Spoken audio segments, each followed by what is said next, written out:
evening and welcome to Paranormal Peeps. I hope everyone's well. And today it's a bit cooler for us. How do you feel, Penny?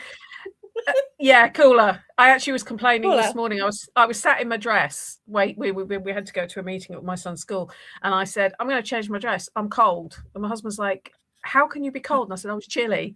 I was chilly this morning. I think I'd got so used to the ridiculous temperatures that because it's dropped quite quickly again, It has, even yeah. though it's the normal temperatures for this time of year. I was a bit chilly. So Yeah. I there's no pleasing me, Jack. Oh no, but like I was camping 3 weeks ago, 12 degrees C. Yeah. And then we're hitting 30. Like, okay. So how do you prepare for that? You can't. Well, it's like all these people that are sort of slating. I mean, the common one is a lot of people saying, don't walk your dog during the day. And there's people going, well, what do they do in hot countries? And this dog trainer said it takes about 3 to 4 weeks for a dog to be acclimatized to hotter weather. Our dogs aren't getting that chance. Neither are we humans. It's like, so when people are saying, well, I live in, I don't know, Florida, and I'm hitting mid-30s on a regular basis. Well, bully for you. You're used to it. You can anticipate it's going to happen, and everything has air conditioning. So that's right. Hi, Fiona. Yeah. So yeah, it's kind of it's trying to explain to people it's not what we're used to. And then when I see people online who are like from Texas or Australia or whatever in the UK going, oh my days, this is too much. And I'm thinking, thank you. It's different. It is different. Yeah, especially like Kalani. Like, yes, he was one of the ones I was thinking of. Yeah. Like he was in his what is it? He's in a room somewhere, isn't he? At the moment, it's like it's too hot, and he's like mooning, and this is it. This is what we put up with because we haven't got the houses they're built to like get the heat in and keep it, aren't they? Correct. Yeah. And the fact that they say, well, buy air conditioning. Yeah, I'm going to spend £3,000-4,000 on something that I might use for 2 weeks of the year. Yeah, it's going to work. But it's trying to explain that if we were having those temperatures for 3 or 4 weeks every single year, we'd start to get a bit more used to it. But when somebody I know, she actually had to walk out on one of those days when it was nudging 40 degrees, I think, at one point, and the pavement melted her shoes into the pavement. It got so hot. So, and people saying, well, my dog needs a walk at midday. And I'm thinking, go out there with bare feet and walk on that pavement and then tell me your dog needs a pumpkin walk, Exactly. But like you say, the temperatures are going to be going back up again for this coming weekend. So, and I did mention that I'm actually camping in Rendlesham. You are? Yes. I've been there before, so I'm meeting some friends actually. A friend from Scotland, a friend from Wales, and a friend from Colchester. Oh, well, I know who the Colchester one is. Of course you do. Yeah, because I met him there last time. Yeah. So, it's going to be interesting anyway. It's an interesting place, Rendlesham. I went there, when was it? Was it earlier this year or late last year? Can't remember.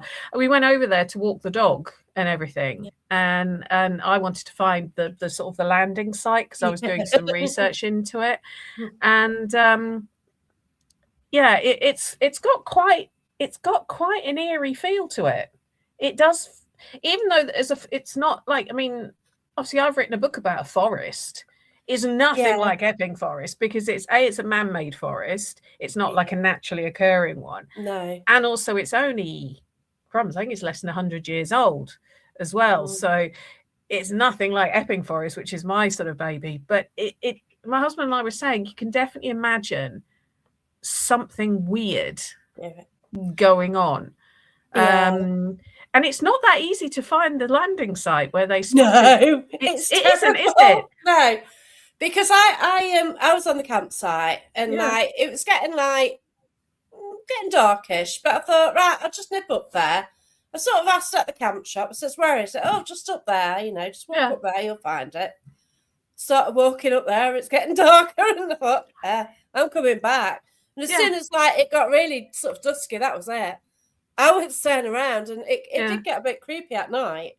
And this was I can imagine. At night where the dog was growling at something outside. And bearing in mind, he's used to camping. I've had badgers in my tent, for God's sake, before. No, he's used to badgers running around, foxes. He's used to everything like that, isn't he? He is. We don't. But he was at something. Yeah, no, the dog dog quite enjoyed it. He kept scenting things and wanting to run off and stuff, and was getting quite excited. But there was one when I finally found, hi Vinny, that I finally found the sort of the track through, because Wayne ended up going back to the car. He said, I'm bored now. I'm going to sit in the car. You go and explore. You've got 20 minutes. Yeah. Because I'd got it up on my on my phone where it was. And I was like, I should be able to get there in 5 minutes. So I was following my directions on my phone. But what was really weird, I'm going down this track that it is signposted at this point. I'd found the signpost that say to the UFO landing ground. And I could hear like a radio going, and there's nobody there. Right? And I can hear a radio playing, and I'm thinking, oh my God, what's going on? And then out of the trees, this family appeared who'd got lost and were listening to the radio on their phone to calm themselves down. But I was like, I couldn't see anyone, and I can hear this like radio playing, and I'm thinking, do do do do do. Yeah. And then suddenly they appeared, and I jumped out of my skin, and they apologized. And sort of said to me, which way is it back to the car park? And I went, that way, go past the barbed wire fence. But I'm just like this, because it's like, I always say the living scare me more than the dead. And I wasn't even looking for the dead in this place, but it was just one of those, I could hear a radio, but there was no humans. And this radio was really loud. And I'm like, what am I stumbling across? Yeah. Yeah. At least this time, I did go on my own for nearly a week last time. And at night, I just went in the tent, you know what I mean? I wasn't going to walk around the forest on my own, but this time I am with people. And also because it's going to be a cooler time of the day with the dog, I can sort of venture out. And also it hasn't got seasonal canine disorder either, which it had last time I went. So I'm going a better time of the season. Yeah, I do know that they use Rendlesham Forest for practicing with sled dogs. So you do have to sort of time it right. You do have to time it right. There are some warning signs around saying this time is when the sled dogs are allowed to practice and train in the forest. So I've never seen them, but one of my it'd be random and beautiful to see. It would be, wouldn't it? One of my neighbours, he used to run and train sled dogs, and he confirmed that yes, Rendlesham is one of the places they're allowed to train them at. So you know, where would they be using sled dogs then? What do you mean where? We're taking them abroad or something? No, they do competition. You can do endurance competitions with them. Okay. So I say sled. I mean, there's sled dogs, but they're kind of, I don't know what you'd call them, dry sleds or something. All right. They're not necessarily on snow, but they just pull the sleds.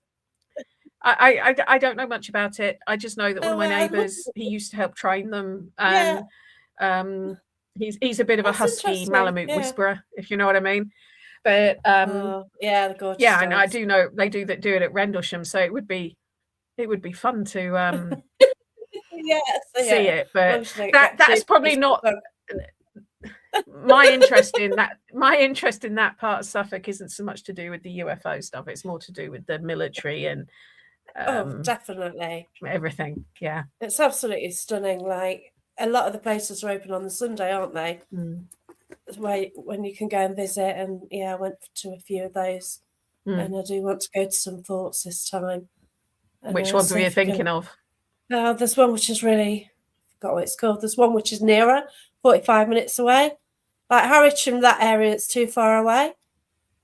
Well, Harwich from Rendlesham, you're kind of crossing into Essex. Yeah, that's it. So there's one which is 45 minutes ago. I forgot right now what it is. It's not Langard. It's got to be Langard. Yeah, Langard. Yeah, that's my fault. You mentioned that one. Yeah, you mentioned that was it. You mentioned it. I thought, let's see where it is. It's like 45 minutes away. Yeah.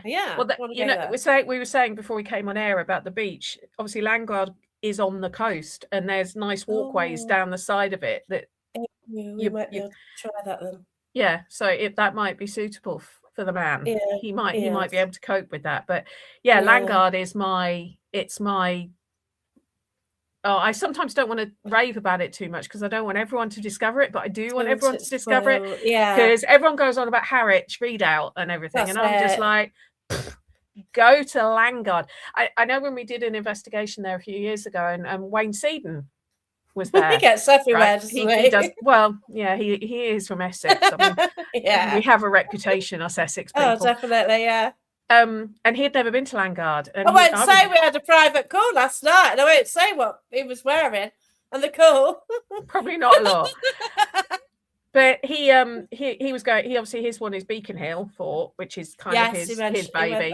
But he was raving about Beacon Hill. He was raving about Harwich, and I was like, at the end of the night here, tell me what you think of Langard. And he was just like, it's mind blowing.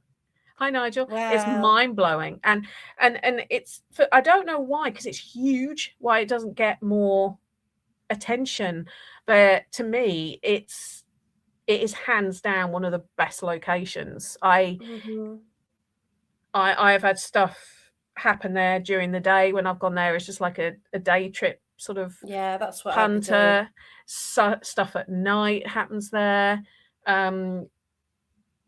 I every time I go there, I think maybe this will be the time nothing happens, but something always does, and and there's always witnesses to it as well. So it's not my imagination, awesome. But no, I love the place. It's one of those places that I if I'm in Felixstowe, which is about an hour from where I am. Right. I make sure I get time, even just to go and spend half an hour there, just because I'm an English Heritage member, so I can just almost come and go. Plus, also next door to it is a very interesting, like it's a museum of Felixstowe, but it used to be where they built the submarine mines, the submarine mines that they would launch. Oh wow! From there, and then over you've got the port of Felixstowe, which there's a lot of is huge. And it's quite if you go up into some of the bastions of the fort, you can see them like loading the ships, and you're quite close. But the fascinating thing about that place is it used to be, during the First World War, the Royal Naval Air Station. And so there was lots of aeroplanes coming out of there before it became the fort. So as an area, that's your place. I love it. I love it. Yeah, definitely. Oh, that's cool. Yeah, Langard Fort, the last ever. No, this is a history fact for people. Langard Fort is the site of the last ever attempted seaborne invasion of England. Wow. There you go. Brilliant. I will see if I can go, but obviously it's depending on the weather. I mean, it is all degrees. I'm a bit stuck. Tarmac, concrete. It's not so bad once you get into some of the tunnels. It's obviously a lot cooler in the tunnels, but it might. I mean, I'm not going to risk it. There's no point. We've taken the dog there before, but I think those sort of temperatures, it wouldn't be fun for the dog. Oh no, if it's like that, I've got to stay by a tent. I've got a special tent which reflects the heat. Yeah, and you can also zip the back, so if there's any breeze, it'd be like a wind tunnel effect. Yeah. So, you get the free breeze. So, we're fine. Making sure I'm taking that tent. So, at least it's, and he's got the trees as well to shelter under. So, it is better than some places you can go. Definitely. Definitely. I'm sort of used to dealing with him in different weather conditions. So, yeah. And, but, yeah. But no, Langard is... It's anyone who is looking to come to East Anglia and do maybe find a couple of locations, check out Langard, because, like I say, it was the site of the last ever attempted seaborne invasion of England. This was by the Dutch in the 17th century, and they were repelled by the people who became the Royal Marine Commandos. Oh, there you go. Thank you, guys. I'll see you in September. Oh yeah, September. Yeah, I'll be there. Yeah, I can't wait for that. That's Spook and Spirit Fest. It is the Spook and Spirit Fest. Tickets still available. They are, and VIP tickets are there as well. Mm-hmm. So you get a meal and everything, and yeah, sounds wonderful. And I've got an invest there the night before, so yeah, I've got the cottage to try. So, well, I'm not going to be there for the meal or anything on the Saturday night, but I'll be there all day Saturday and half the day Sunday before I it's head just a back bit down of a south. isn't it? Yeah, it is a bit of it's about 4.5 hours, 5 hours. Wow, bless you. It'd be nice to see you anyway. I'll be dead on Sunday. I'll be like sort of sitting behind my butts going like that to people probably. But yeah, but you know, the Parameet, you know, we really miss you this time, but it just went really well. And Good. you know, just to be among like-minded people. Yeah. It's just a lovely atmosphere, isn't it? I was looking at the photos, and yeah, it did look but I don't know if I'm allowed to say this, but I am doing next year's. Yay! Awesome. I'm going to get told off. Notice live here first. Yeah, because one person's been. Why? Well, didn't hear nothing. Wild Bill has just put that 5 hours, that's a daily trip here in the US. Yes, I know, I've driven in the US, but a 5-hour drive in the UK is very, very different to a 5-hour drive in the US, trust me. You have cars here, loads of them. I can't explain it, but you know, I've done driving in the US compared to here, and yeah, 5 hours is a lot easier across the water. Whereas here you've got it's yeah, I probably shouldn't have said anything, but sorry, Neil. I think the only one he's announced is that Beardo's back. Yeah, that's it. But yeah, it's like when I get friends come over from like America or Canada or whatever, and they're going, right, so I want to visit Edinburgh, and the next day I'm going to drive down to London. And I'm just like, no, you're not. No. I know it only looks like 400 miles, but trust me, that's English 400 miles. But then when I've been to sort of places like Malta and some of the Greek islands, and it's a 25-mile trip, and it feels like I've just done 150 in UK terms. Gee, so yeah, definitely. With the roads and the bends and the cliff edges, and that's right. And the concentration and stuff, yeah, that's right. Yeah, 5 hours is, yeah, it's. I mean, I've driven for longer, but it's when you've been working at a festival for sort of 36 hours, it's tiring, isn't it? That's right. I did 50 miles overnight after work. Easy, just up the M1, just over an hour. Yeah. So good, isn't it? You know, you didn't have any problems on it. Fine. They didn't shut some of it for a change. So, you know, they did on the way back a bit, but there you go. But, you know, but 50 miles going somewhere with like single track roads and bendy roads and just one caravan or slow truck and you're stuffed, aren't you? And that is it. You know, you just get a truck, a tractor or something really crawling. Yep. And it's also the volume of the cars that are in that space for a lot of the journey as well. I mean, I think the last time when I went up to Stockport and did well, you can here as well, to be quite honest, depending on where you are. But where was I? Yeah, I went to Stockport to the Penny Pinchers Mill. You know, Hallam Mill, and I mean, Will fell asleep as he does when I'm driving, which I suppose is a compliment. He feels safe, but the drive was the whole thing was it was just constant traffic, so you couldn't just relax and drive. You were people cutting in and out and braking, and you know, I think after about 2.5 hours, I pulled into a services because I was like, I need to get out and just. Whereas other times when it's quite an easy drive, I can quite happily do a whole run like that. But when it's quite stressful. Just checking it's on the page. It is, but yeah, it's mad, isn't it? But I'm not saying anything bad about the US. I've just found driving in the two different countries. I just found it very, very different. I found it very, very different. Right. Yeah, that's it. It depends, like where you are, doesn't it? You know, if you're near a city anywhere, it's going to be shocking. But over here, you know, you've got a lot of people in a small island, haven't you? Yeah. And in the US, it's sort of more spread out.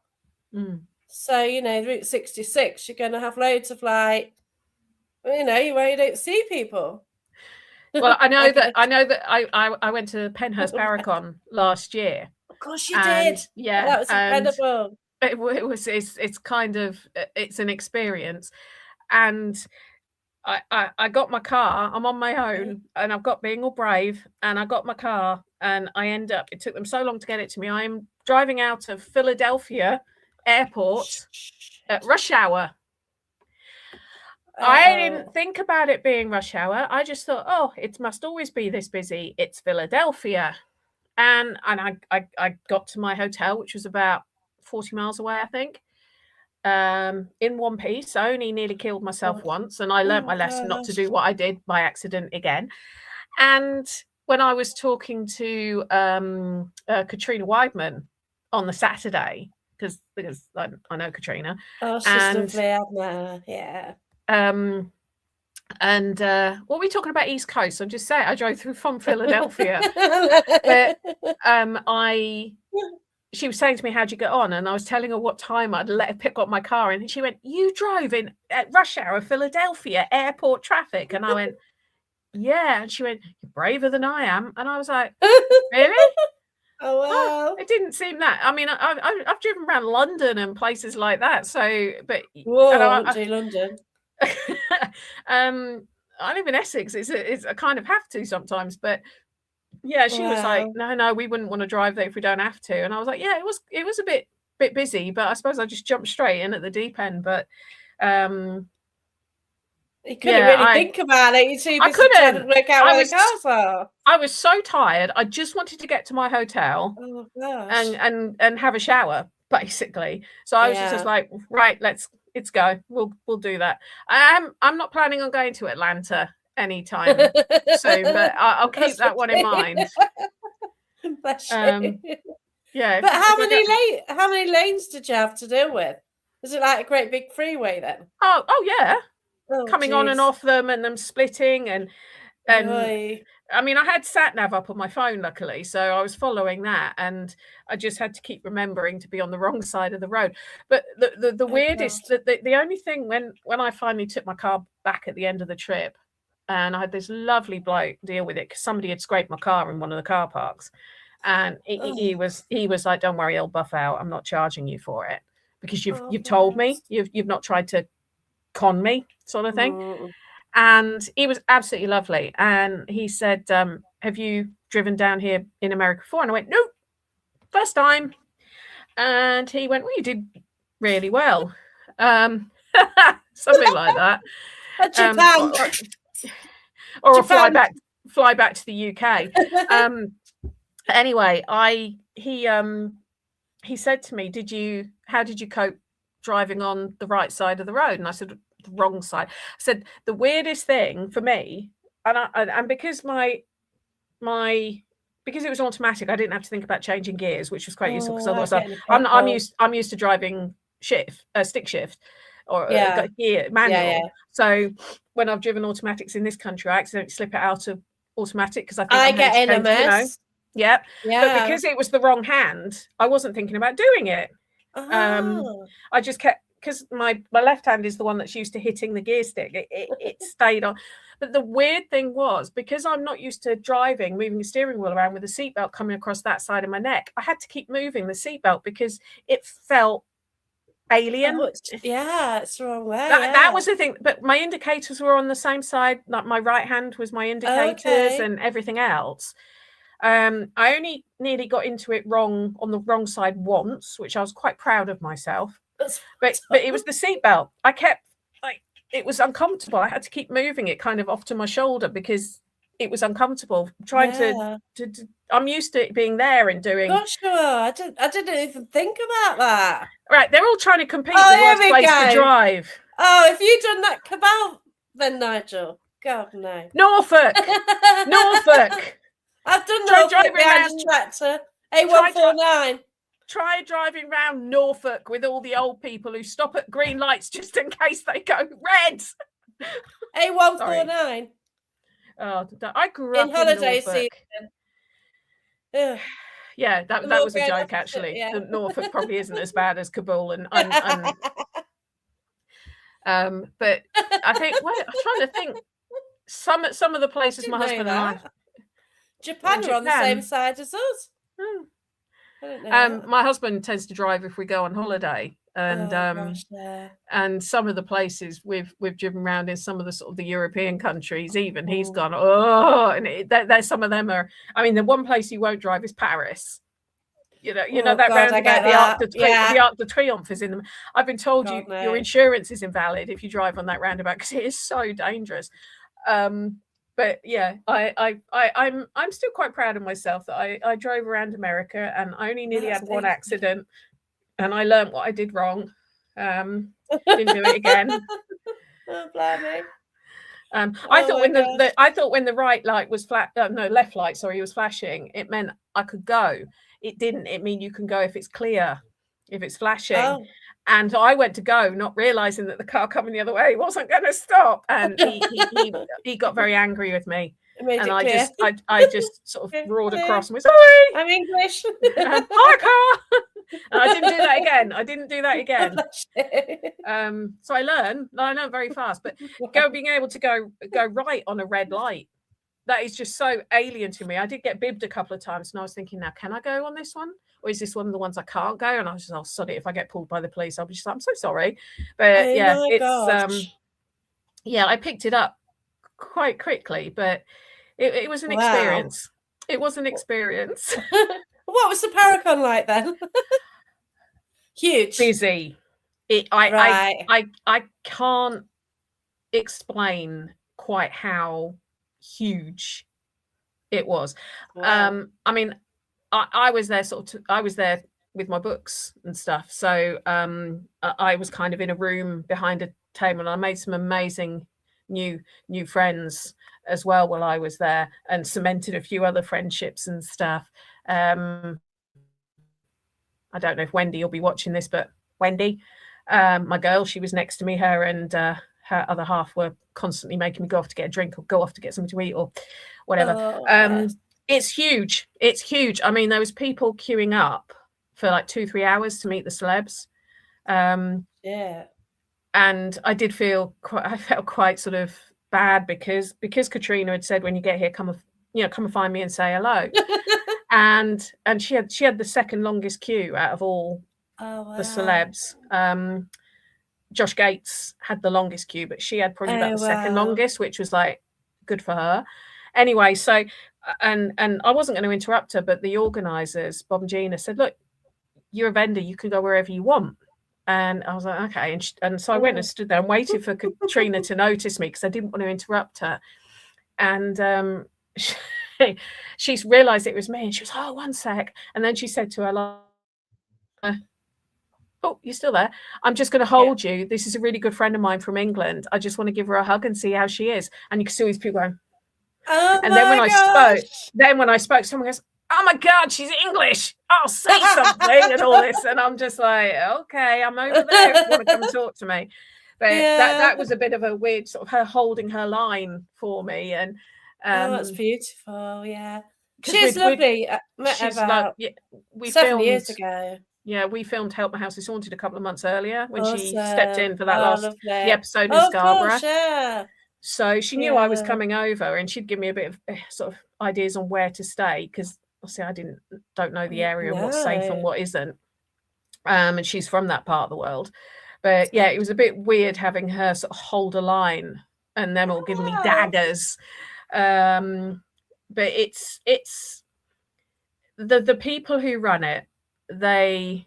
No, I didn't, Irene. I hardly ate at all, if I'm completely honest. I hardly ate. I just wasn't hungry at all. I was drinking a lot because it was really hot. Yeah. But no, I didn't eat much at all. But yeah, it's the people who work at it and run it. A lot of them, they might get 6 hours sleep over the whole weekend. It's oh wow, bless her. Ridiculous. I mean, I'm good friends with Bob Christopher and his partner Gina, and you know, they don't stop. They and all the people who work, it's huge. I mean, Wow. I think over over 9,000 people over 2 days or something. It's hard to comprehend the size. Well, apparently it's about 250, Neil said. So, you know, there's just no comparison. But size, but I don't think we'd have a facility in the UK. I mean, when you think about Penhurst, it's like 35 acres or something. Wow. You know, when you think that's the size of the site. And the biggest issue they had were the sort of getting people in and through the tickets and everything else. There was and then one of the access roads, there was an accident on it, not due to the Paragon, but that slowed things down as well. And there was a real buzz. It was an amazing experience. But I think when I did and then I was at Parameet like a week late, the end of the week. I got back, I think, on the Tuesday from the States, and then I was at Parameet on the Friday. Like, anyone asked me a question, I was like, yeah, it's definitely something to behold, put it that way. Wow. Definitely something to behold. Yeah, I've never really thought about I met so many lovely people. Oh, it's I'd love to go to Gettysburg.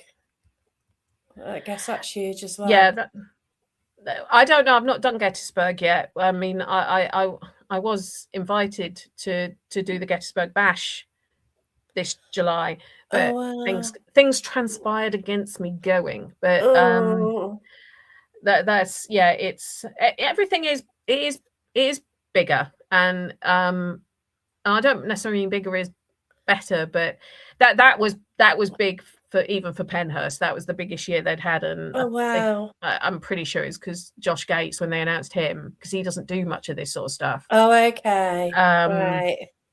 But it was nice to hear. So when I'd hear people talking about the celebs that they'd met and being really positive about them, and because I had the room I was in, the guys from Kindred Spirit were in there. And watching them work, if that makes sense. Yeah. It must be exhausting.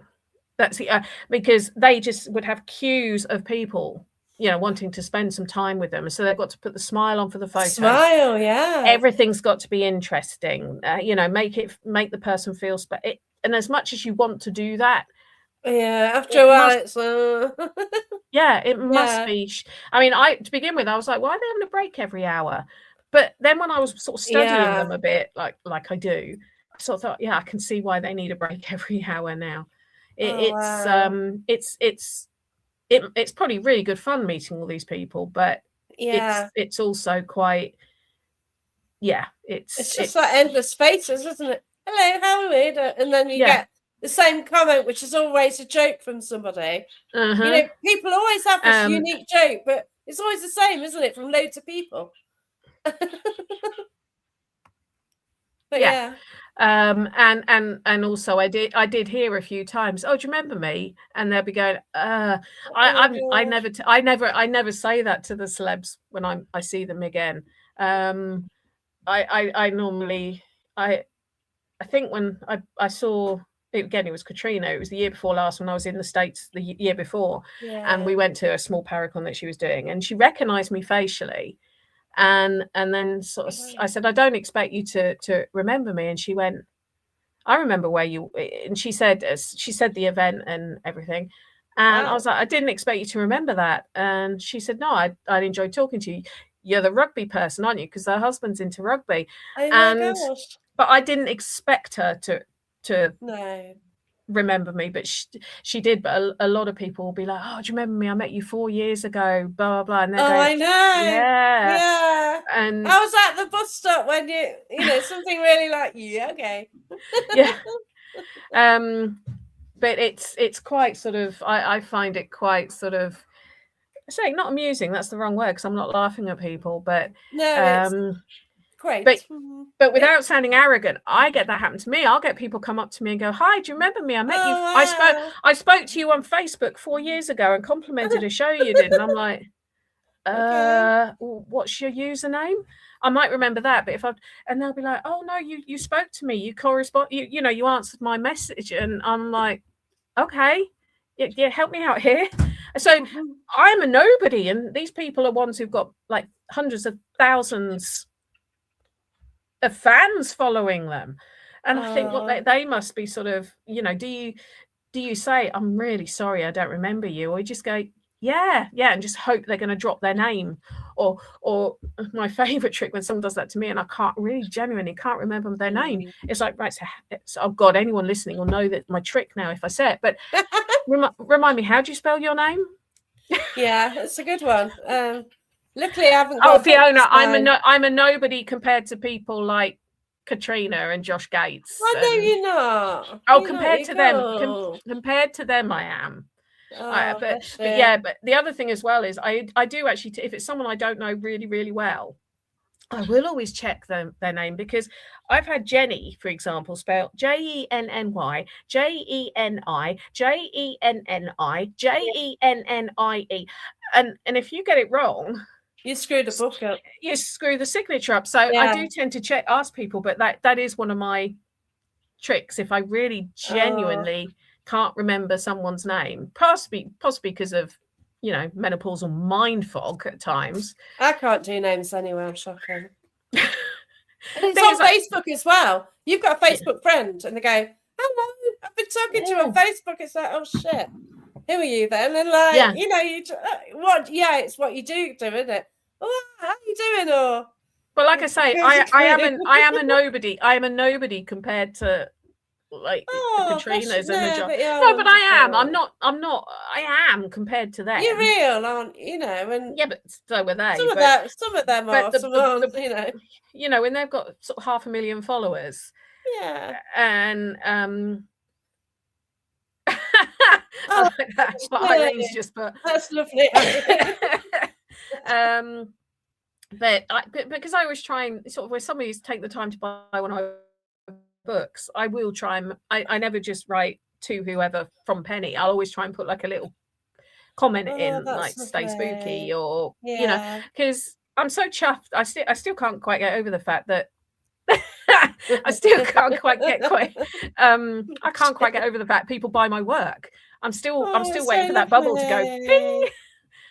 You deserve it though, because they're good books. Oh, I'm not actually not fishing for compliments for once, but I'm so chuffed when people want to read my work and talk about my work and stuff, that I want to give back a little bit, and if I can put a little special message in or whatever, then I will. That is so sweet, and it's kind of you as well. It sets you apart from others as well, doesn't it? I hope so. That's lovely. I was going to really... Don't believe all the hype. I'm actually quite a nice person. Really? Uh-oh. Yeah, don't believe all the crap you hear.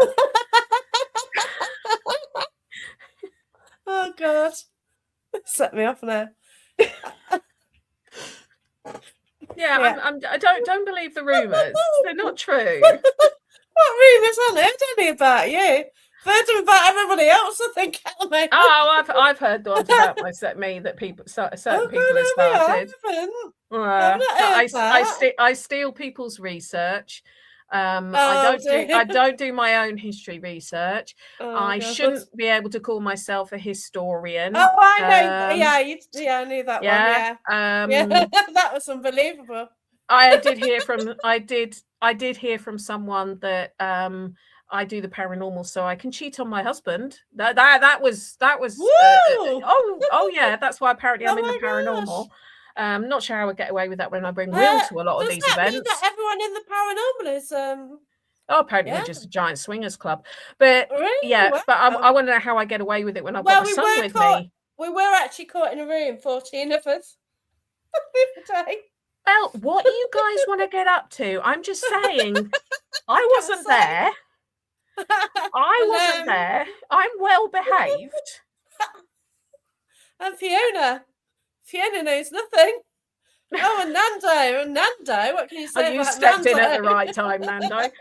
But yeah, no, I did hear that one about me, that the only reason I'm in the paranormal is so that I can have affairs, because Wayne doesn't normally come with me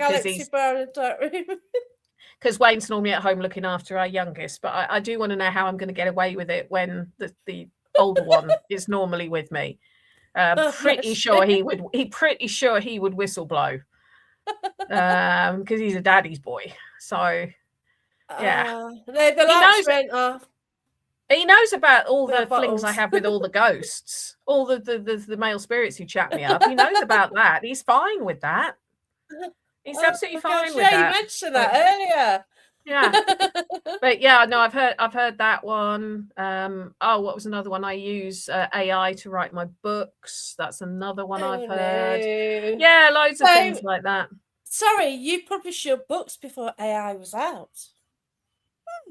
Okay, that works, doesn't it? Yeah. So you used AI before it was a thing, before it actually existed properly. Well done to you. I'm a pioneer. You should be a billionaire or whatever, because you create an AI. Thing is, I get told so much of this crap that I'm just like, oh, whatever.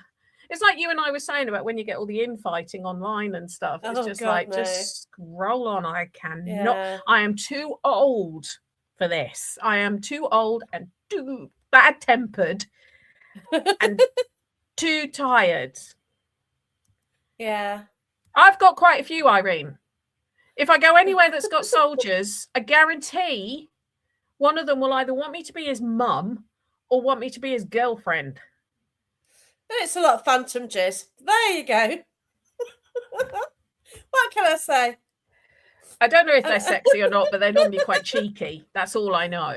Oh, and it makes me laugh. But yeah, the rumours, I just, off you go. I sometimes think about starting a rumour just to see how far it gets. Yeah, see how it gets twisted. Yeah. But I haven't thought of it. I'd start it about myself. I wouldn't start it about somebody else.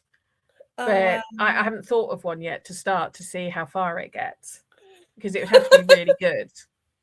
Oh well, we can work on it, can't we? I'm sure we can work on it. No, I don't drink. Oh, by the way, Fiona, my married name is Morgan. Oh yeah, you don't drink Morgans. But my married name is Morgan. Oh gosh. So yeah, my husband is quite tasty. There you go. There you go. But yeah, I keep thinking about starting a rumor and seeing how fast it spreads and at what point what it is when it gets back to me. But I haven't thought of a good one yet. Just for shits and giggles, as they say. There's plenty of them about in there. Just yeah. But I'd say I'd start it about myself. It'd be about me. Yeah. Just to see what happened. And just post it on your page. Oh, this was said. Oh, by the way, this is what it started as. You made it back. But yeah, it'd be quite funny, wouldn't it? It'd be quite funny to see how far the whisper got. But I haven't got around to thinking of a really good one that could really be manipulated and be absolutely ridiculous. I'll think of one at some point. You and Josh Gates. No, I wouldn't actually involve another person. It would probably be something. I mean, it would probably be something like I'd been asked to talk at the Albert Hall or something like that. Because I wouldn't involve another person. No, it's not fair on them. Get out of hand, yeah. It would, but no, it'd be something like I've been asked to do a public appearance at the Albert Hall or something stupid like that. That's not going to affect someone else. No, so you heard it first. Penny's on at the Albert Hall. There you go. Yeah, I'll be appearing at the Albert Hall in 2027. It's been booked. Yeah. Nice.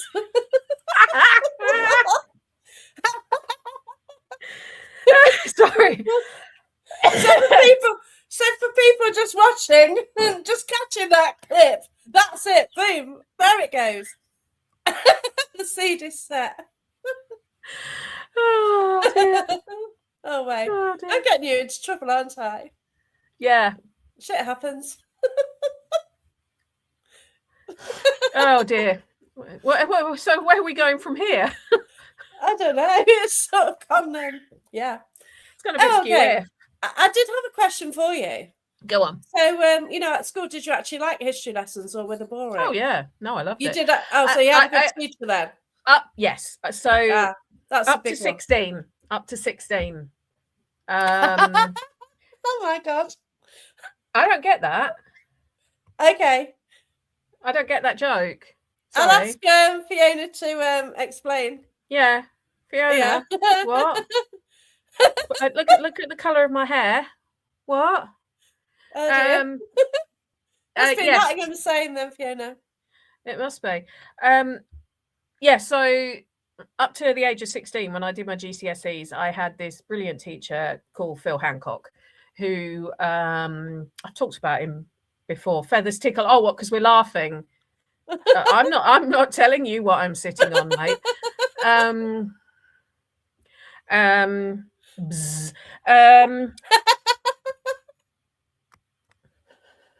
I'm not. I'm sitting on a chair. Jesus. What was I going to say? Yeah, so Phil Hancock. History, yeah. So he was one of those teachers a lot of the kids kind of ridicule, because he was really enthusiastic about history. And he was quite, I know one asked how animated I am when I talk. He was exactly the same. But what I really liked about him was, if after a lesson, whether I was 12, whether I was 16, and I'd say to him, that blah, blah, blah we were talking about, what about this side of it? What about that side? I would ask questions that weren't in the syllabus, and he would always take the time to talk to me, and he would never ridicule my observations or my opinions. He encouraged me to think, if that makes sense. It wasn't just a case of learn this information rote. It was think how it matters, think how it interacts, think how that's better. I mean, I remember we did it was called the Irish question. That was one of the sort of subjects we did for the GCSEs, and it was all about basically IRA and how that, but how it started, like what caused it to start. So we went all the way back to sort of how the English took over part of the more fertile parts of Ireland, the potato famines, how that affected. And at the beginning of the syllabus, he said, right, hands up.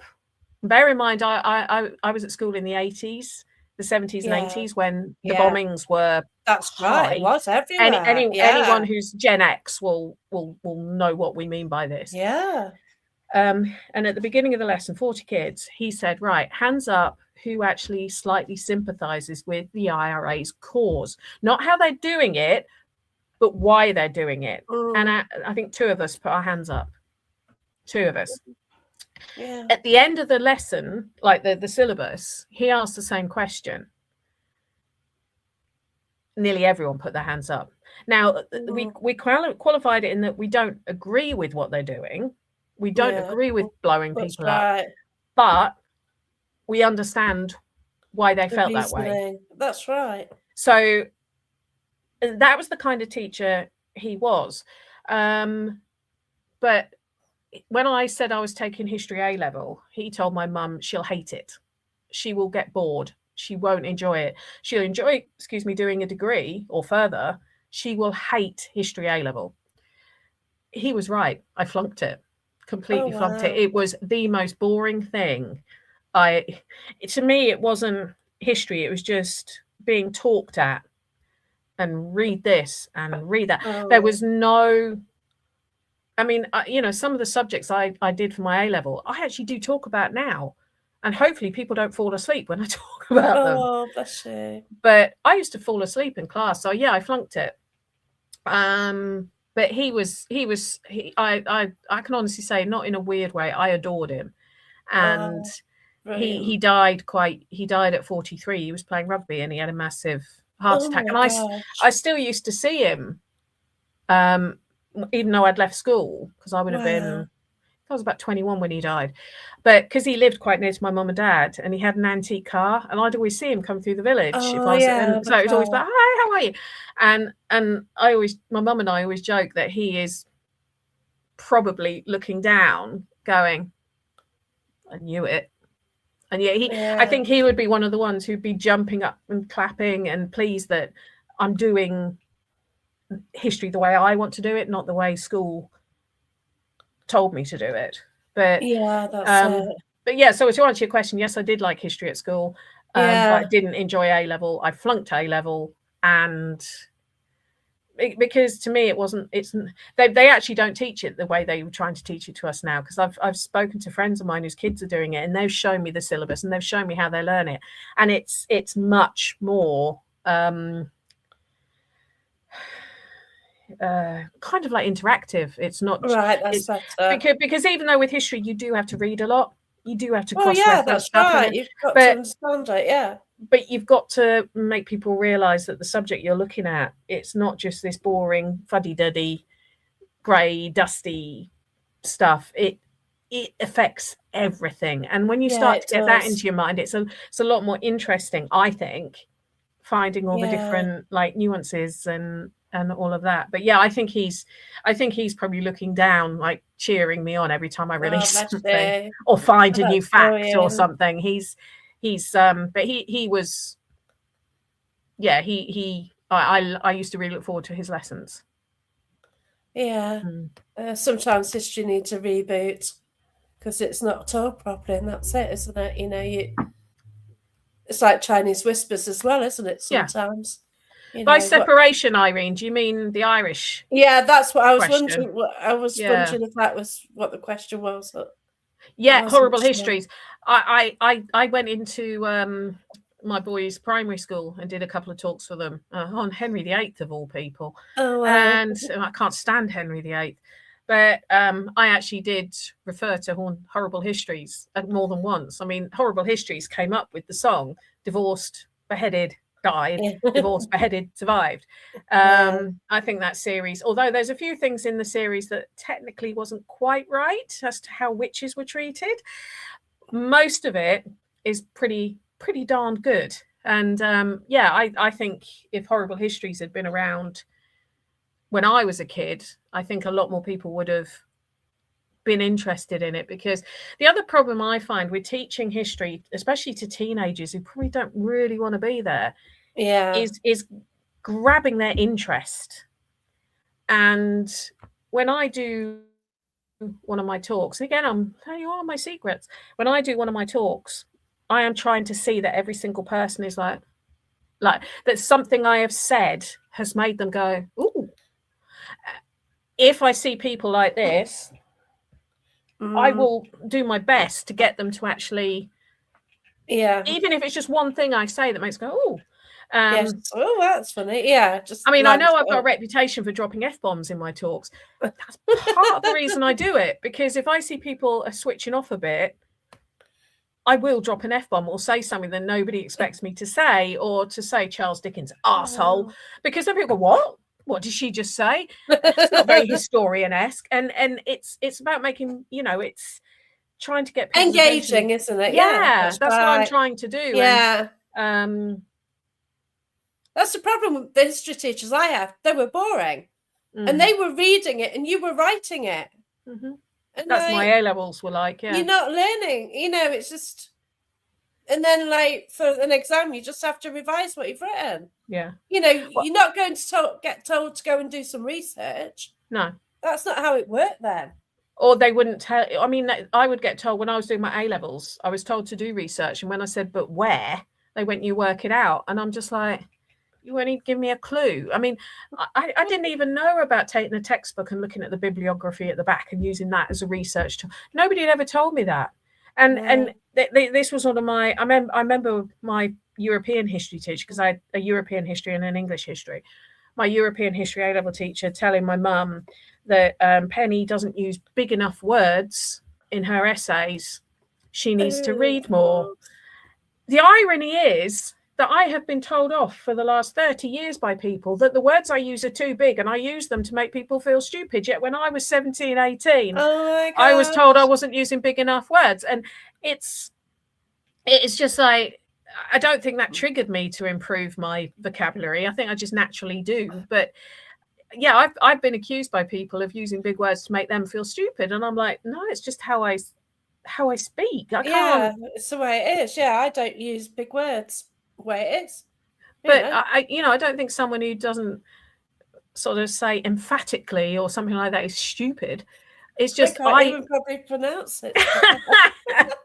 Some words I can't. Well, I mean, my 12-year-old, the one who's got autism, his favourite word at the moment is exponentially. And I said exponentially. And I said, you know what that means? And he went, yes. And he explained it to me. And my husband was like, I don't know what it means. And it's just like, yeah, but it was just so fun. It still makes me laugh that my A-level history teacher said I needed to read more because my vocabulary wasn't big enough. And yet, as I got older, I'm told off for using too big of words. So, and Constantinople is about as long as I can get. There you go. But yeah, I didn't enjoy it. A-level was very, like I say, rote. It was very boring and just being talked at for an hour for a lesson. And it didn't. I think for history to work, you need to kind of. I like that. You need to make it alive. You need to make it alive for people, and you need to. You have enthusiasm. Hopefully, for anyone who's seen me talk, that is one thing I never lack is the enthusiasm for the subject. Well, it's the passion. Yeah. Like, you know, I've mentioned it before. I saw the Spitfire Girls, and you know, it's the way you tell the story. Anything to anywhere. But yeah, it was amazing. Well, the Spook and Spirit Fest, I'm going to be doing a workhouse talk. Yay! I missed that one last time because I think I was just too busy chatting. That's the thing. I go to them and I'm just chatting to everybody, and then I miss half the talk. Well, I haven't done a workhouse talk for a while. Here's a clever one. Look at this one. Supercalifragilisticexpialidocious. Even though the sound of it is something quite precocious, if you say it loud enough, you'll always. No, it's supercalifragilisticexpialidocious. Even though the sound of it is something quite precocious. Just if you say it loud enough, you'll always sound precocious. Supercalifragilisticexpialidocious. There you go. Bit of karaoke there. There you go. Bit of Mary Poppins. Bit of Mary Poppins for you. Yeah. It's a while since I've sung that one. Yeah, let's go fly a kite, shall we? Oh yeah. I got their event. I always sound precocious, apparently, when I use words like exponentially and soporific. Oh, God. Yeah, so I'm going to be doing a workhouse talk again, but like I do with every time I do a workhouse talk, I tweak it, make it slightly different to the last time I did it. So you'll have your basics, like what was the workhouse, how was it formed, everything else. But then there'll be some other bits in it that I hadn't done before, so I am doing some new research. Wow, you and your brain might have been in there, Amanda. Barry. Barry John. What's that? She said about the workhouse. I thought different age, they might have been in a workhouse. They could have been, yeah. The workhouse is ended in 1947. So yeah. After the Second World War. But it's so I'll be doing that at Spook and Spirit Fest. I had better go to Southall then. Look at it before. I've never been, and I want to. And it's it's something that I've never understood about us as a country.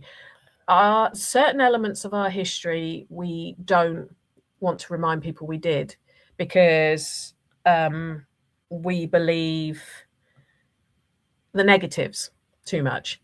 Yeah. So, you take things like the Victorian Asylum. I know some of them are still in operation as asylums, but the Victorian Asylum was pioneering. And the reason it was pioneering is before they started these asylums for people who couldn't pay for themselves, and it was all run under the poor laws and everything else. Yeah. There was nothing. And I can't remember the statistic of how fast these asylums went up and how many people needed them. But even though we look at the treatment that was, and some of them there would have been cruelty. There's cruelty everywhere. Whatever, right. Whether you're talking about places where people are supposed to be careful, there's going to be abuse. But and we look at the treatment in these asylums now, and people think, oh, that's awful. Well, I tend to say that, all right, to me, immersion treatment, I don't like water, would be the worst thing ever. The way we treat, say, depression now, in 100 years, they might look at how we treat it now and go, oh my gosh, they're absolutely barbaric. Did they not know that if you do this and this, it would cure it? The point is, it was a very new thing. But that's right. There's no real museums.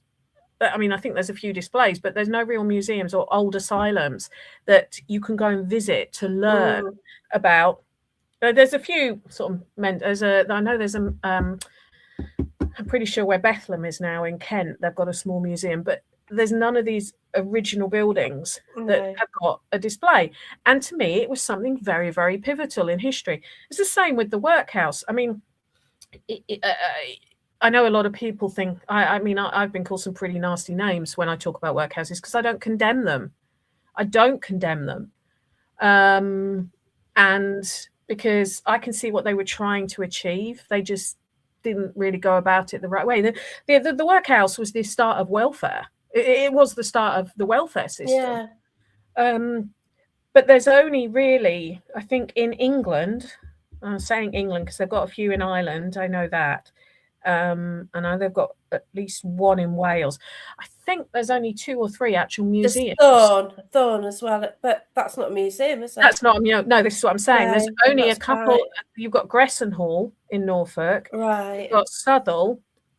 You've got the Vestry in Walthamstow, but that wasn't actually a poor law workhouse. That was a parish workhouse, which is different.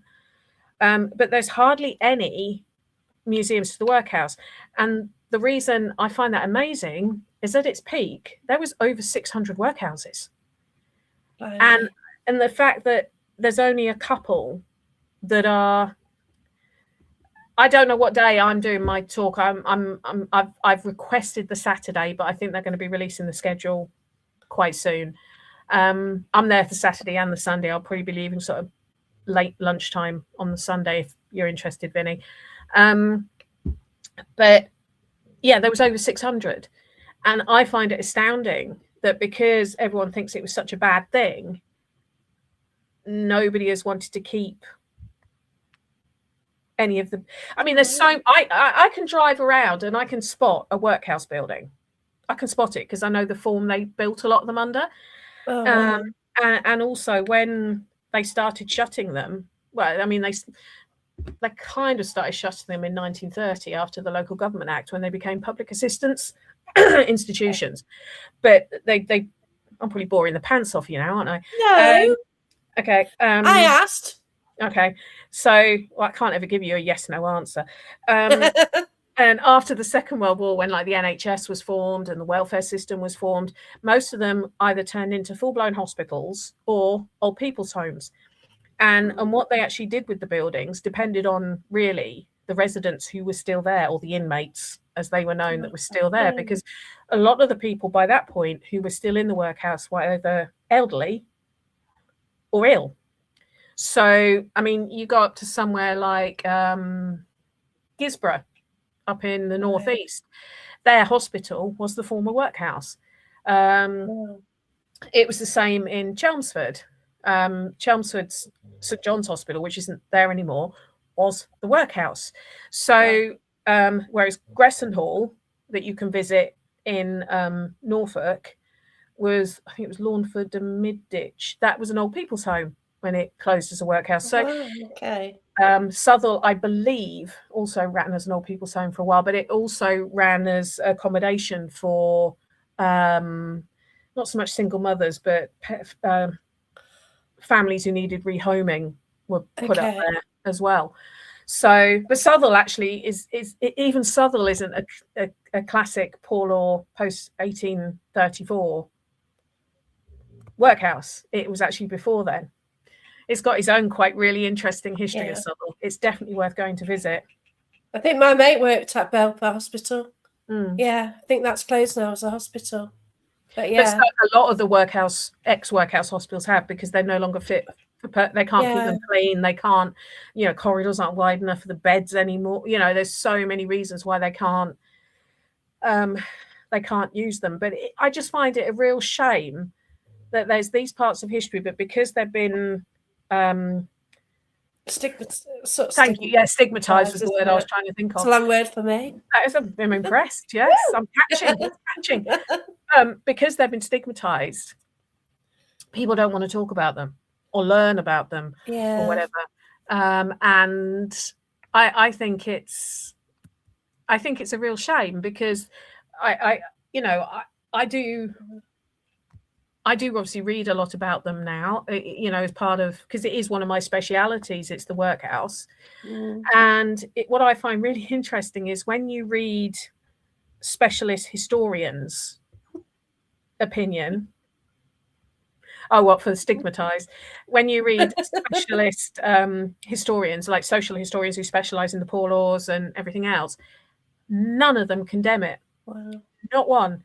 But when you read sort of general views of them, and I mean, I was reading one the other day. It was this woman who says she does tours of London, and she was talking about how the Imperial War Museum was an asylum and everything, which it was. It was Bethlehem, Bedlam. And she was saying, they were treated so badly. They were meant to lie on straw as patients. And I'm thinking, no, they weren't. That was the old style ones, the 14th century one that was by Liverpool Street.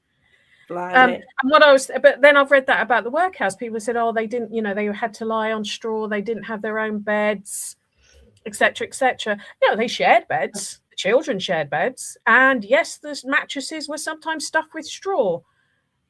But you then read what they came from. When I've read social historians who've logged descriptions of where these families were living. So you might have a family of 8 living in one room. They have one blanket between them because they've pawned all the other items. And they are sleeping on a bare wooden floor. They'd probably quite like straw, wouldn't they? Yeah, it's better than cold and so that's what I try and explain to people. Yeah. Look at, when you're looking especially at the poor laws and the workhouse, look at what they were coming from, because what society didn't want to do was make the workhouse better than what was on the outside, because then no one's going to stay on the outside. Yeah. But there were bad things done, and there were people who took advantage and everything else. But, if people weren't living in 4-bedroom houses who needed the workhouse. The people who needed the workhouse were probably struggling to pay rent on one room, huge family, low income. That's right. And when you read up on that, it kind of, but then I say I've been called quite nasty names. I'm not going to repeat one of the ones I called because you'll probably get taken off air, but it begins with N. It begins with N and rhymes with artsy. Right, had white supremacist before it. They would use straw to stuff things because straw was cheap, and it was also, if it got, should we say, bodily fluids on it, it could be replaced quite easily. Well, that's right, yeah. I mean, the ones who did get treated quite badly, in a way, in the workhouse were what you call the casuals, the vagrants, the tramps.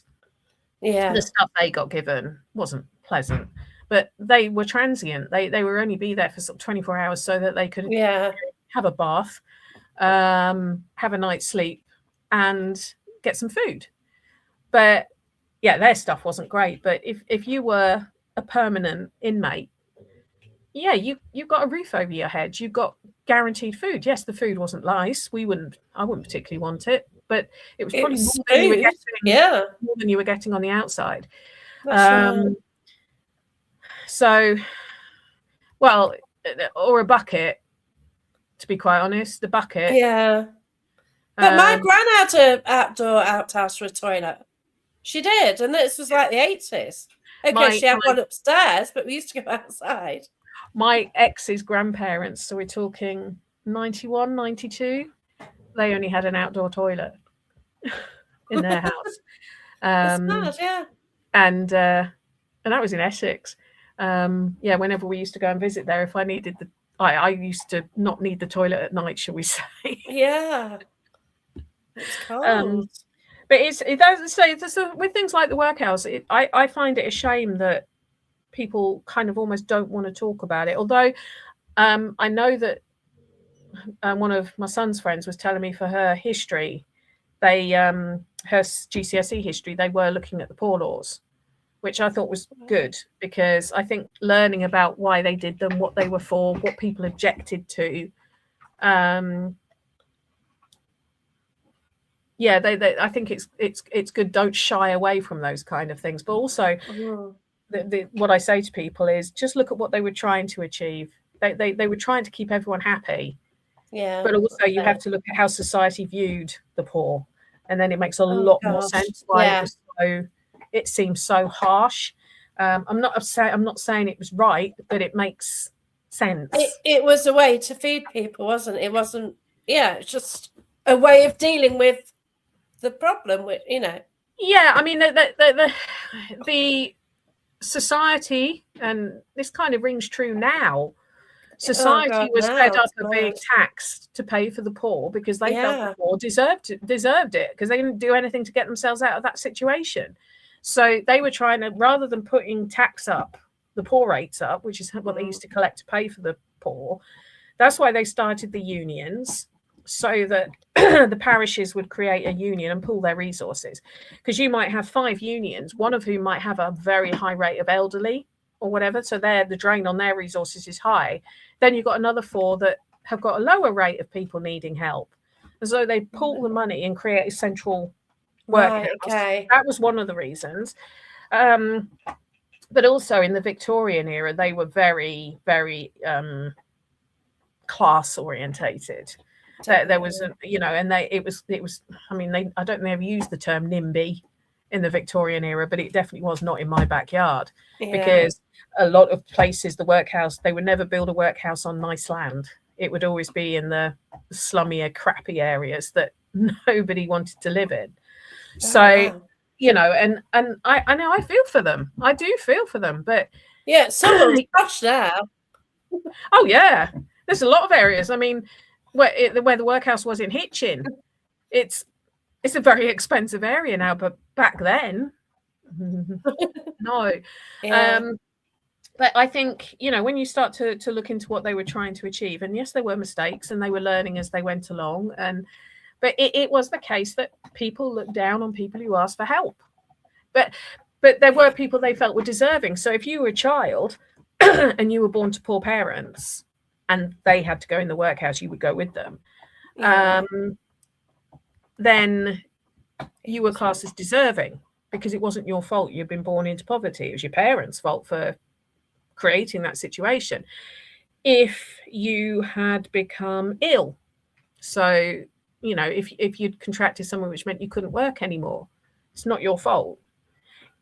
You've got old, and therefore being old means you can't work. It's not your fault, because it's nothing bad you did. You can't help aging. But if you had a drinking problem and you'd quit work, you'd been sacked because of it, that's your fault. When what they didn't think is perhaps the work you were doing was forcing you to drink because it was so hot. So there was things like that. But so you did get people who were classed as it's catch-22, It is. But that's why they set up the schooling programs in workhouses for the kids, to get them out of that poverty trap. So there was stuff they were trying to, I mean, like I say, some of the things they did, they did send loads of orphans in workhouses over to Australia and Canada and stuff. I see their logic. Don't really agree with the logic, but I see the logic. But then even before that, if you've ever watched that TV show called The Mill, that's set before 1834. It's really good. If you're interested in industrial history and everything else, it's based on a mill in either Lancashire or Cheshire. I can't remember which. But a lot of the young kids they had coming into the mill were from the parish workhouse. Oh, God, yeah, they did. Yeah. Oh, I didn't know. Yeah, right. But that was before 1834. That was before the 1834 one that everyone goes on about. Wow. So, it's not, it was nothing new, but the children in the workhouse, because they changed the rules on employment and everything, sort of probably about 7-8 years after the Poor Law Amendment Act, children would get people could request, say, to get a 14, 15-year-old. Yes, it was, Fiona, thank you. It's really good. It's called The Mill. It's really, really good. It's actually on my wish list to go and visit at some point as well, that place, because it's looks superb. But yeah, so kids could do apprenticeship programs and stuff like that. But the problem is you were never quite sure who was hiring a young girl to be a maid, and there were bad cases. However, there was also cases where they found a job for life because of it. So, but you don't hear about those so much. You only hear about, you know, the horrible ones. Yeah, the horrible ones. I think like people do sort of always hit on the negative side of things, don't they? Like, you know, in the paranormal now, everyone's like, "Oh, negative, negative." Well, just forget about that. Just get on, and do what you're doing. Like, just enjoy yourself. Happy days, isn't it? Just enjoy yourself. Yeah. I mean, Oh, the other thing with the workhouse is a lot of the people who've written about their experiences there, a lot of them were children. And if they hadn't gone to the workhouse, they wouldn't have learned to read and write, and therefore wouldn't have been able to write their experiences. And they don't mention that.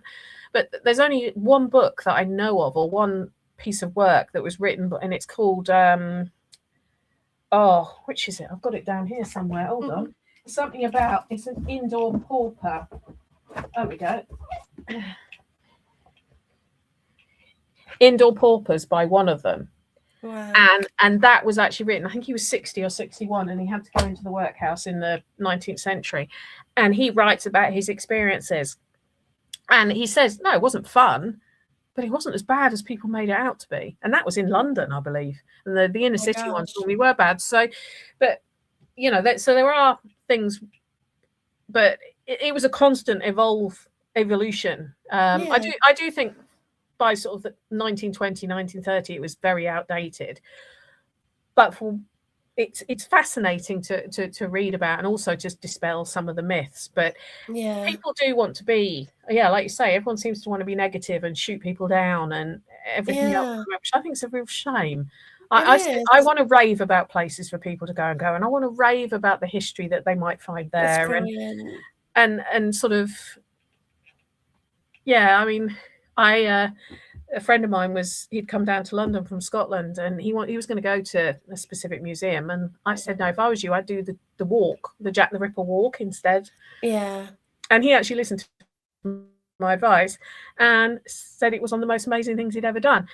That is why I like to sort of promoting things, because it's gives people an experience that they may not have got unless they'd listened to me. Yeah, that's right. So I will try and go to that fort at the weekend, but obviously it's. I think it might be a bit too. Yeah, one day it's 30, so we won't even go out. You know, it's all stone, but it's definitely, and say they allow dogs. So but it depends on because it gets a bit hot if it's above 20 now, because it's getting on a bit. So, who comes first, obviously. But I pushed the kids away from the fan last week so the dog could lie in front of it. Oh, I put one on for him the other day, and he went and slept somewhere else. Oh yeah, he'll come and lie in the sun. If I'm lying out in the sun, he wants to lie next to me, and I'm not a stupid animal. Go and, medium-haired German Shepherd, go and lie in the shade, and he'll like. I know, that's it. He's getting, because he's getting older, he does sort of hide away more from the sun, bless him. Yeah. But I did go to Denby Asylum. Like, I didn't get near it, and I was just looking and sort of parked to get some photos on this road, just on a hill above it. And as I was there, this old bloke went by, and I sort of started talking to him, and they were really happy about the asylum. They're really proud of it because of all the employment. All the people worked there, all the memories they had of it. And yet it was sold as being this really bad place, wasn't it? Because it's got the asylum word on it. And I think we've just lost Penny. We've lost Penny. But yeah, Denby is an interesting place. And I don't know if we'll get Penny back. But yeah. So Irene stays away from drama because it's so far away from everyone and doesn't feel it much. And you got hurricanes, you've got everything. earthquakes as well, Irene. Just lost you for a minute there, Penny. I just bored you. I just bored you. That as soon as I started talking, that way, oh, she's gone. She's bored of me. Did you not hear me say, "I've lost you"? I've lost you. I was like, here, like listening. You just like. No, when I get bored, I do this. Oh, you didn't do that, no. Exactly. That's Penny. I didn't know you could hear me. I was like, oh, okay, yeah, but we knew there's like Wi-Fi issues at the moment. And we don't know what's going off with the atmospherics at the moment, and no, it's all a bit weird. Yeah, it is. Yeah, very weird. But yeah, it's just been incredible. So if anyone's got any questions for Penny, any questions? Yeah. But Fiona, I agree with you, but that's what I'm saying about all these old asylum buildings. Some of them are absolutely phenomenal, and the way that they're being treated. I think it's a real. It's. I know there's a lot of people that, I mean, I've sort of read it about Penhurst and stuff. People saying you shouldn't be going in there. It's insulting to the spirits of the people who were there. Blah blah blah. You may feel that way, but is it not the right thing to remember? Is to remember who was there and to remember the bad as well as the good. But I will say to people until I'm blue in the face, try and look at some of these, especially these Victorian things that people think were bad, and actually look at what they were trying to achieve as opposed to what we look at now with 21st century eyes as being wrong. Yeah. I could go further into why the problem with the poor rates and why all of that happened and why people were forced into and actually that's not true. They weren't forced into the workhouse. It was always a choice. That's another misconception. And they did change the sort of mental health acts so that it wasn't as easy for someone to be institutionalized as, you just because you were a sort of a temperamental woman who answered back and read a lot. Yeah. Necessarily be dumped in the asylum. It became harder. So they were constantly trying to improve. But a lot of people just see the negatives rather than saying, well, actually, there must have been a reason. It can't just have been to hide people away. And like I say, whenever I talk about this stuff, I'm not necessarily saying we need it back or I condone it or whatever, but I'm trying to look at the bigger picture and see what they were trying to achieve. Yeah, I think it's trying to take me out as well now. We're getting it right. I think just the reception went a bit ropey there. Again, they know you're coming to Rendlesham. They're getting ready. Yeah, Rendlesham again. I survived once. I will return, and this time we're going out at night. So, away. At least it won't be cold. Oh, yeah, that's right. No, it won't be. I'll take some paranormal gear with me. But last time, I'm on my own, and it really does close in at night. I was caught out at dusk, and it just felt a bit dodgy, to be fair. Yeah. But, I'll take care. To be fair, I wouldn't, just from a safety perspective, I wouldn't go into on my own. No. I mean, Epping Forest. I love Epping Forest, but there's a lot of bodies of water that people don't realise are there. And if you are in there on your own at night, you could very, very easily fall into one and nobody would know. So there's things like that I am always a bit cautious about. Yeah, that's right. Not least you never know who's parked up in the forest.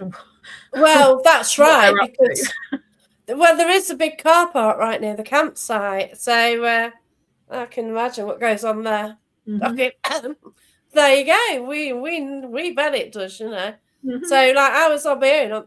There's me and a motorhome on that campsite, so I was pretty worried anyway because just me and a dog on my own, and it's a bit worrying because it was so close to that other that car park. It's like, yeah. But then again, your dog's bark is quite barky. It can be. I mean, he's a big dog. It's the same as my shepherd, no, who's not lying always. by my feet. who's lying by my feet right now. If he barks, people don't know the different barks. They hear his bark and, and it's like, actually, no, it's a play bark. That's not an aggressive bark. It doesn't always come out as a... Does it not? Good bark. It comes out a bit high pitched sometimes. Bless him. Yeah, I know. It's a sweetie pie. Oh no, Loki does have his squeaky barks normally when he wants some attention, but if he hears someone, he will do this bark, and sometimes it is his aggressive bark, but I can tell the difference. Oh, of course you can, yeah. But I do quite like I do like having a big dog at times when people cross the road to avoid me, and means I don't have to be social. They don't try and talk to me. That's a good way sometimes, isn't it? But yeah, but I have got a jumper that says on the back, "Not friendly, do not touch." And somebody saw it and they said, "Oh, is that for the dog?" And I went, "No." I love it. She's actually a friend of mine who I see all the time with her dog. She said, "Oh, is that for the dog?" And I was like, "No." Oh, that's brilliant. You could do with one of them, to be fair. But yeah, but thanks for the chat. It's been amazing. You're welcome. You're welcome. And thanks to everyone in the comments. And thanks so much. You'll have to let us know how this, Irene. You'll have to let us know how this investigation. Yeah, exactly. Like Irene, the amount of grief at the moment, she's got earthquakes, hurricanes. She's getting the lot. And like, you can live through like earthquakes all the time, and they're quite common though in Japan, though, aren't they? Oh, it is, yeah. Yeah. Like, your infrastructure is kind of built to cope with them a lot better than ours. Yeah. Well, we don't really get we don't get earthquakes, thankfully. We can't do with a bit of wind, though, can we? Or and they actually deal with proper storms. You can sleep through them, Irene. That's yeah. I remember I went to San Francisco. Gosh, 20. How old am I now? 22, 23 years ago. Wow. And my friend was taking me around. He goes, "Oh yeah, if you watch Bullet, you'll see there's a bridge there." Well, that fell down in the earthquake of the last big one they had there. And I was like, "So if we have a quake, what do I do?" And he went, "You see my big thick oak table? You get under that." I went, "That's all." He went, yeah, that's why I've got the table. It's to protect you. And it hadn't even occurred to me I was in kind of like the earthquake capital of America almost. But, yeah, it didn't have any that I know of. Apparently, we did have a couple of mini tremors when I was there, but I didn't feel that. But yeah, how you sleep and swear through them, But I suppose though, when your infrastructure is built on that as a possibility. Yeah. It's like if you live in Tornado Alley in America or whatever. Oh gosh, you kind of know that it's a strong possibility. Might be a bit windy. At times. Excessive. Oh, bless you. Thanks, Fiona. See you soon. With you now. Great to see you. Last weekend, shame. It's not again, isn't it? Not holding my china cabinet now. Ooh. But thanks so much for watching, everyone. Take care. Thank you. Thank you, Andy. Thanks so much. Oh, okay, Pierre. 35. Oh, who for? Me or? It's not for me.